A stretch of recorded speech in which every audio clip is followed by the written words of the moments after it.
আসসালামু আলাইকুম। আশা করি আমহেরা সবাই ভালো আছেন। মুইও আছি কোনো রকম, শরীরে ঠাডা পড়ে নাই, সুস্থ আছি। শুনছেন খবরটি প্রচারিত হচ্ছে একযোগে রেডিও গোরস্থান থেকে। আর খবর পড়ছি মুই শিক্ষিত বাপের একমাত্র অশিক্ষিত পোলা, বৌমারা ইয়েতিম মানু, বরিশাল্যে মনু। প্রথমে শুনবেন খবরের শিরোনাম।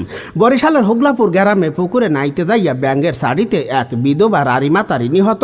কুয়াকাড়ায় উন্দুরের বাসরায় চলাকালে ডিস্টার্ব করায় উন্দুরের এক লাথিতে পাড়া ছাগল আহত। পড্ডখালিতে ডায়রিয়ার পাতলা পায়খানা ঘ্রাণ সইতে না পাইয়া লইট্টা মাছের বউ পলাতক। ঝালকাঠিতে কুদ্দুসের খামারের পাতিহাসকে আই লাভ ইউ বলায় এক নেরিকুত্তার বিরুদ্ধে ইফটিজিং মামলা।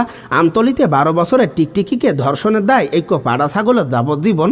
কলেরায় কাহিল হইয়া সদরঘাটের এক কাতল মাছ মেডিকেলে ভর্তি।